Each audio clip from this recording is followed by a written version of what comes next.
If you don't know me, my name is Russell. I'm the youth and young adult pastor here at Life Point Church. Thank you. I am honored and humbled to be able to kick off this Freedom series. I want to thank Pastor Jeff for giving me the opportunity to do that. I'm very humbled and honored. And if you have any complaints, wait till he gets back from vacation. Jeff, you're welcome. All right? So as we launch this series called Freedom, I want to start by asking everyone here and everyone online a question. I want you to think about this. Really let your mind think about this and let this marinate in your mind. Have you ever in your life made a mess messier? Have you ever, I know I'm going to sound like Dr. Seuss this morning, but have you ever in your life made a mess messier? And in trying to clean up the mess only got worse. I believe all of us had or will have moments in life when we make a mess messier. I know it happened to me numerous times, but the story that really pops out in my mind, way before I became a pastor, one of the many jobs I had, I was a server at the OG. That's inside talk for Olive Garden, all right? I was a server at the OG at the Olive Garden. And this lovely family came in, and I was taking their orders, their drinks, like how waiters and waitresses do. Right before you get you just want the breadsticks and the salad. But I'm gonna make you guys hungry this morning. And I said, "What would you like to drink?" And it was like a party of like 7, and it was like a family of 7, and then they had this little newborn baby, or maybe like 1 or 2 years old, and it varies. I'm a pastor. Whatever, you get the point. They all asked for iced tea. They all wanted iced tea. So the guy was like, "You know what? Just bring us a pitcher of iced tea. We all want iced tea. Just bring us pitchers of iced tea. That's all we're gonna drink."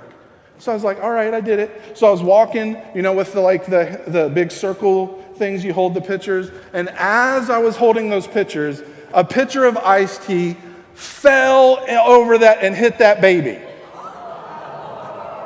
I baptized that baby in iced tea. That's exactly what his face was like. And that story's kind of funny. That story is kind of funny, and you probably have your own messes, or you know someone who has a funny, messy story. But if I can be serious a little bit, when we make our family mess messier, when you make a dating or marriage mess messier, when we make a financial mess messier, when we make our job mess messier, or school mess messier, it can almost be impossible, or at the very least feel impossible, to clean up the mess. It can feel impossible to clean up the mess and experience the freedom that desperately that we know we need and we want. Every mess that you make, every mess that I make, every mess that we make, every mess that you're involved in now, because some of you, in an honest moment, are involved in some messes. Every mess that you're involved with now or in the future, whether you were born into a mess, whether you married your way into a mess, or you inherited a mess, every mess that we find ourselves in, every mess comes with really bad options. Like borrow more, lie bigger, destroy the evidence, hide those pictures, delete those DMs, texts, or websites. There's always some really bad options, bad decisions that come with every mess we find ourselves in. And these bad options, will almost naturally make us feel like that there's nowhere to turn, and it just makes us make the mess messier. Some messes are unavoidable. Some messes are unavoidable. Some just happen to us. Some we create. And some we choose. We choose to make the mess. And if you're in the middle of a mess, there's no way to go back and unmake the mess. But with the messes that we are currently facing, whether it's relational, financial, academic, mental, professional, or spiritual, whatever it might be, there are some really bad options that come with it. And you're being tempted, like I can be tempted, like all of us can be tempted, to opt for something that not only is going to make our mess messier, but honestly, it's going to make your life worse. But the good news is, what we're going to talk about today, what I'm going to share with you today, has the power and the potential to clean up all of our messes, make our life better, and give us freedom. So for today, I want to share with you one of my favorite stories from the Old Testament. If you don't know, the Bible's divided into two: Old Testament, New Testament. Old Testament is the promise that was found in the law. The New Testament is the promise, what we have in Jesus. This is my favorite story in the Old Testament. More specifically, it's a story that involves King David. It involves King David. David, if you don't know, David did a lot of great things in life. He did a lot of awesome things in life. And he made some not so great choices in life, which to me makes him so much more relatable. Makes him so much more relatable as a person. Many of you, if you grew up in church, you may be familiar with the story of David. But if you're not, or you forgot, let me get you caught up real quick. Here are some highlights of David's story. One day, David was a shepherd boy out in the field, and the prophet Samuel showed up to his home, showed up at his house, and told his dad, "Hey, I'm going to anoint one of your 7 sons through God's guidance as the next king." And it turned out it was David. Then you may have heard about one of the most famous stories of all time, David and Goliath, right? David versus Goliath. It's one of the most famous Bible stories ever. It talks about how little David took on the giant Goliath and won. And when David defeated Goliath, he became an overnight sensation. He was trending on every social media, everywhere. Everyone knew his name. Everyone knew David's name. Everyone heard about what David did. I mean, it makes sense, because if you kill a giant that everyone else in the world is afraid of, you chop off his head and walk around it as a trophy, walk around with it as a trophy, people are going to talk. And that's what he did. But there's a problem with all of that. Israel already had a king, King Saul. King Saul. And not many people were talking about King Saul in a favorable way. They didn't talk about him like they were talking about David. In fact, we are told this, 1 Samuel chapter 18, verses 14. In everything he did, talking about David, he had great success because the Lord was with him. And when King Saul experienced, when he saw and heard how successful David was, Saul was afraid, Saul was jealous, and Saul became angry with David. But all of Israel and Judah loved David because he led them. He was a leader. David was a leader. He was a leader that they desperately needed and wanted. Here's the truth. Some of you need to hear this. People who are great leaders are perceived as great leaders whether they have the title or not. People are perceived as great leaders whether they have the title or not. King Saul had the title of king. He was, quote unquote, the king. But David was the person that stepped up, served, and led. And because he led, people began to start perceiving David as the leader of the army and the leader of the nation. So, people began to talk and say and believe, hey, David is the real king. David is the real king. Don't listen to Saul. Saul's old. David is the real king. So Saul, like most people, realizes that he now has a problem on his hands. That one boy that would play music for him to calm him down is now the leader. So Saul comes up with a way to try to control David. Saul decides he's going to marry off his daughter to marry David. Saul had 2 daughters. He's going to marry off one of his daughters to David because Saul thinks if he can make David his son-in-law, if I can make David my son-in-law, I'll be able to control David. So Saul goes to David and says, Dave, my dude, I would love for you to marry into my family. I would love for you I'll get to be your father-in-law. And David responds like this, 1 Samuel chapter 18, verse 18. But David said to Saul, who am I? And what is my family or my clan in Israel that I should become the king's son-in-law? Now, word of David's response gets out, and next thing you know, David is even more popular than he was before.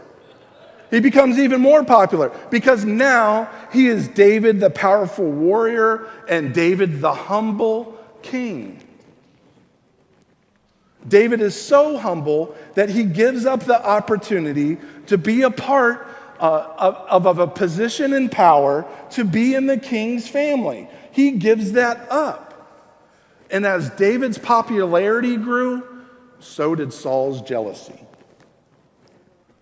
And then Saul's other daughter falls in love with David. His other daughter falls in love with him. So Saul thought, let me try this again. Let me do this again. And David thought, apparently, that this particular daughter was kind of hot. Kind of fire. Lit. Low-key tight. No cap. Google it for all the old people in the room. Because when Saul goes to David this time and asks, hey, David, will you marry my daughter? David says, yes, I'll marry her. Yes. And Saul tells David, cool. The price to marry my daughter is I want you to kill 100 Philistines and bring me the proof that you did it.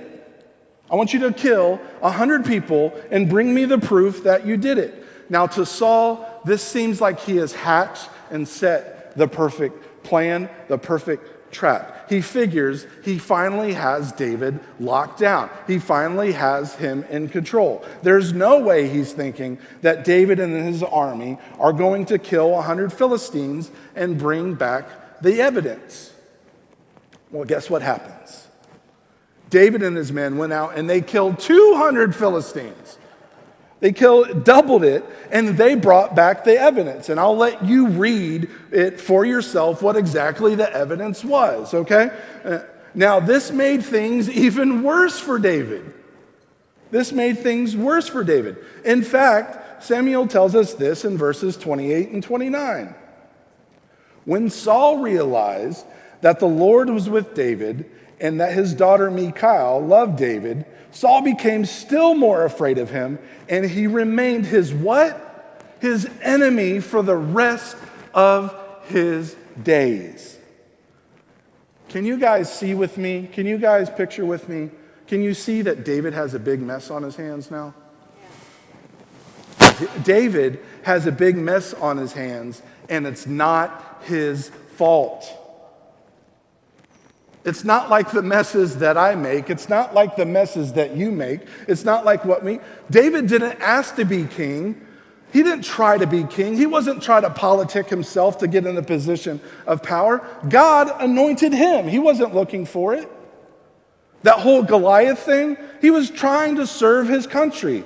No one else stepped up. No one else did it.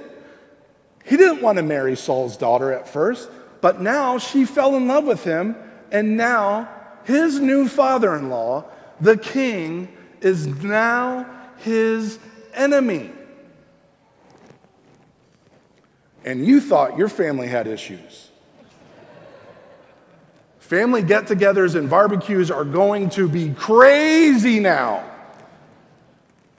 But no matter what David does, no matter what he tries to do, the mess gets worse and worse and worse.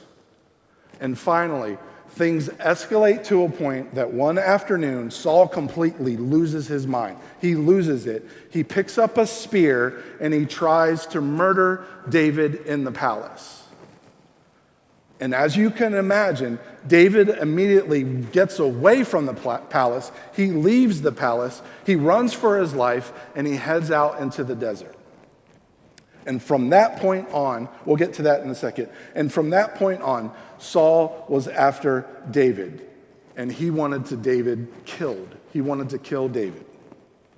Saul was angry and jealous. Saul wanted his son, Jonathan, to be the next king.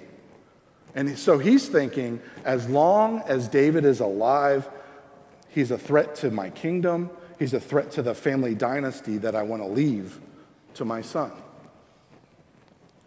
So David leaves the city and goes out into the wilderness, basically to hide. And he gathers around him all of Saul's enemies. And Saul had a lot of enemies. He just did. And now David is an outlaw. And David gathers around him a group of people, his loyal soldiers. And before long, this group of people that was with David starts growing. And so before long, everywhere where David went, there was a village of people following him. With him.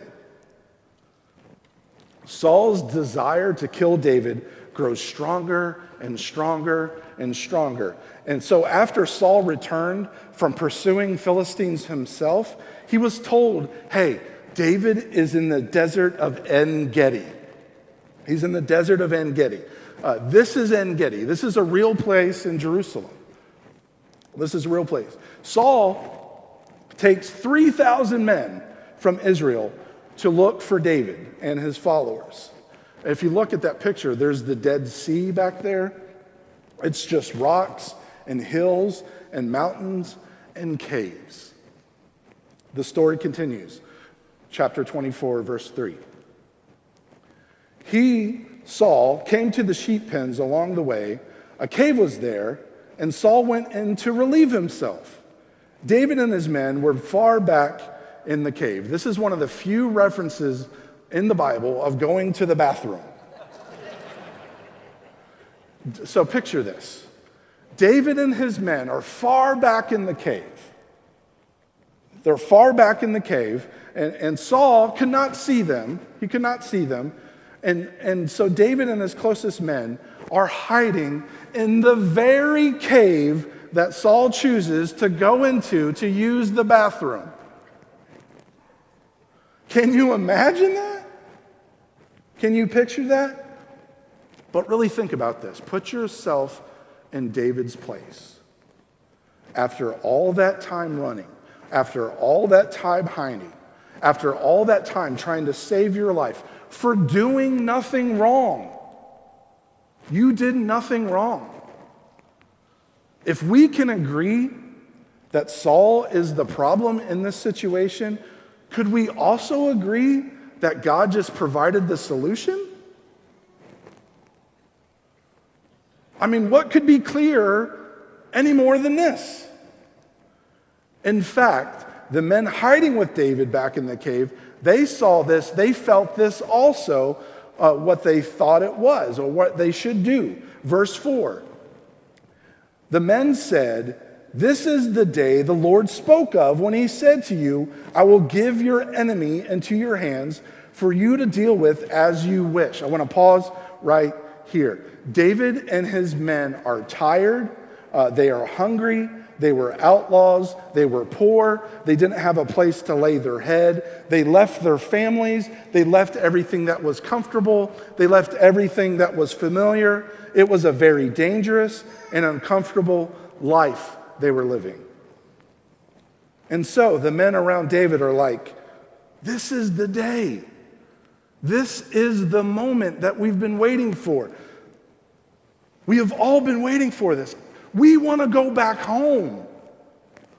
Let's end this right now. And David would be in the right. David would be in the right. But here's the truth that I don't want us to miss this morning. At the root, at the core of most of our messes, or at the very least associated with most of our messes, the ones that were not our fault, the ones that we created ourselves, the ones we married our way into, or accidentally got ourselves into, at the root, at the core of the most of our messes, at the root and the core of our poor decisions was a breakdown of virtue. Was a breakdown of virtue. We don't use the word virtue that much in our everyday language in our society today, but virtue means to show, to live out, to demonstrate high moral standards. Virtue is integrity. Virtue is honesty. Virtue is patience. Virtue will lead you to peace. Virtue gives you self-control. Virtue is goodness. Following virtue will always lead us to true freedom. And when you scratch beneath the surface, when you peel back, when you think about the things that you've done that you don't want to think about, that you don't want to talk about, any of the messes that you've made, any of the messes that I made, that we've made in our life, somewhere in the middle of that mess, we demonstrated if we're going to be honest, and if we can't be honest in church, we can't be honest anywhere. If we're going to be honest, we demonstrated a lack of virtue. In other words, if you ignore virtue, if I ignore virtue, if we ignore virtue, we will eventually make a mess. It's just a matter of time. There's a cause and effect. If you neglect virtue in your family, if you ignore it in your relationships, if you disregard it in your finances, if you dismiss it at your jobs or at school, if you overlook it raising your children, eventually you're going to find yourself or your children or grandchildren in a mess. And you cannot clean up a failure of virtue by adding another failure of virtue.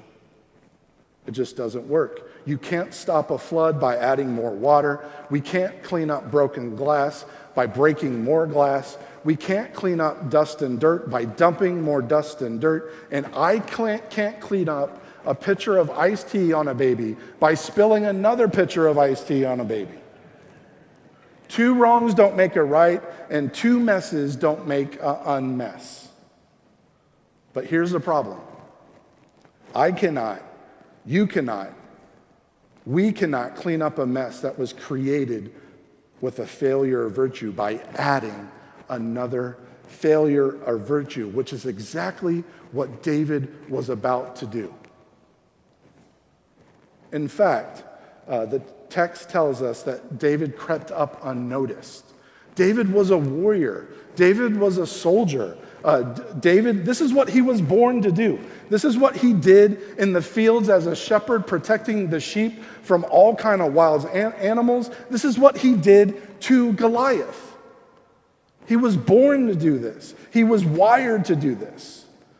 He would have been able to easily creep up behind King Saul. And King Saul never knowing what was going to happen. And all Saul would feel is a yank on the back of his hair, and that would be it. That would have been Saul's last breath. That would be the last breath Saul would ever take. And as he's creeping up, I want you to picture this. And as he's creeping up on King Saul, something dawns on him. Something dawns on David. I'm about to make my mess messier. If I listen to my boys and do what they tell me to do, I'm about to murder the king. And if I murder the king with his back turned, unnoticed, that will be my story forever. Now, this is where we get hung up, because some of us, and I might think like this too, some of us might think, well, is David justified? Would David have been justified in killing Saul? Well, if I polled the audience here and maybe asked online, almost everyone would say yes. David would be justified in doing that, absolutely, because Saul is trying to kill him. He's been trying to kill him. It's what anyone would do. It's what everyone expected him to do, including his closest friends in the cave.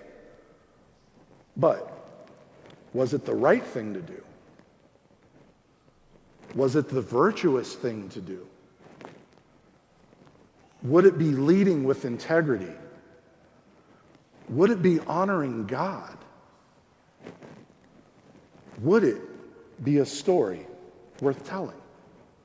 Like one day, David's grandchildren would come up to him and say, "Hey, Grandpa David, tell us how you became king." Well, kids, gather around. I'll tell you, their eyes wide-eyed looking up. Well, your great-grandfather was in a cave going to the bathroom, and I snuck up on him and slit his throat while he was going to the bathroom. Is that a story worth telling? Is that worth it? Is that leading with virtue? David was about to make a decision that he would regret for the rest of his life. Even though we could agree it was justified, even though it's what everyone expected him to do, even though it's what you could say that you could argue Saul deserved it. Let's go back to the verse. It's right up there. At the end, I want you to, Then David crept up unnoticed and cut off a corner of Saul's robe. Instead of killing him, he cuts off the corner of his robe. You have to understand in this time that attacking anything a king owned was like attacking the king himself. Afterwards, David felt bad just for doing that. Verses 5 through 6. Afterward, David was conscience-stricken for having cut off a corner of his robe. He said to his men, "The Lord forbid that I should do such a thing to my master, the Lord's anointed, or lay my hand on him, for he is the anointed of the Lord." Most people in our society today look at this as weakness. But God looks at it as strength. God looks at it as freedom. And David knew it. And deep down, so do I. So do you. David knew God put Saul in place, and he had no business replacing what God put in place. Verse 10. This is David talking to Saul. "This day you have seen with your own eyes how the Lord delivered you into my hands in the cave. Some urged me to kill you, but I spared you. I said, I will not lay my hand on my Lord, because he is the Lord's anointed." Now, this is an unbelievable response. It's as if David is saying, "Saul, you may not be acting like the Lord's anointed. You may be a sorry example of the Lord's anointed, but you are still the Lord's anointed. And I'm not going to try to replace what God has put into place." And we need to take David's example and apply it to our own life, because we all have some authority figures in our life that God has placed in our life, like bosses, parents, grandparents, managers, coaches, teachers, and pastors that God has put into a place, as a position of leadership, and they're in a position of leadership whether you like them, agree with them, or think they deserve the position or not. We are to honor them. What if we became people who consistently chose honor and virtue? Could that change the world? Could it change your family? Could it change your workplaces? Could it change your schools? Could it change your teams? And then David says something that some of you, some of your friends, some of your family, some of you co-workers, classmates, and teammates need to hear. Verse 12. May the Lord judge between you and me, and may the Lord avenge the wrongs you have done to me, but my hand will not touch you. Can you guys imagine David's reputation now? Now that is a story worth telling. Essentially, what David said to Saul and the soldiers, what he communicated to them was simply this. It was simply this. I'm opting for virtue over hurting you. I'm opting for virtue over hurting you. Saul is completely humiliated. His bodyguards are completely embarrassed. Saul's soldiers are in awe of David because Saul knows at any second they may just declare David the real king, because they have never seen anything like that before, especially in a world that was ruled by bloodshed. And Saul turns around and heads back to Jerusalem. But this is what I want to make sure that we don't miss today. If you get anything out of my message, I want you to make sure you get this. Every mess that you're in, every mess that I'm in, every mess that we are in comes with a list of bad options. And if I choose the bad option, if you choose the bad option, we will almost instantly make our lives and our messes messier. We all will have or have messes in our life because people are messy. Life can be messy, but our response to the mess becomes a permanent part of the story of your life. Which brings us to another question that I need you to answer honestly. The bottom line is this: what story do you want to tell? What story do you want to tell? Because decision by decision, small or big, either one, decision by decision, you are writing the story of your life. Last week, if you were here, we heard 4 unique stories from 4 different pastors. And the beauty of our stories, yours and mine, all of our stories, is that my story and your story connects with God's story. So, when people hear your story, how you messed up in life, what story do you want to tell? When your children and grandchildren hear how you made some bad decisions in life, what story do you want to tell? Yeah, you got caught. Yeah, you messed up. Yeah, you got into trouble. But what was your response? Let's be people who have a story that is worth telling. We all have had or will have mess in life. It's just a plain truth. But our response to our messes is what becomes the story of our life. So, let's be different. Let's be different people. Let's pick integrity. Let's choose honesty. Let's follow virtue, because that will always lead you and I to freedom. Let's pray. Heavenly Father, Thank you for preserving your word and showing us through David's story that we all have messes in life, but our response to the messes becomes a permanent part of our story. Give us opportunities this week to follow virtue. Give us opportunities to respond to our messes in life. Let us think about what story do we want to tell.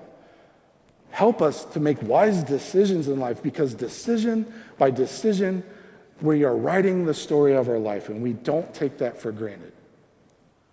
And Lord, I pray protection over everyone in this room as they go through their life, through summer. They just enjoy their summer. They just enjoy their week. They just enjoy their time together. I pray all of this in Jesus' name. And everyone said,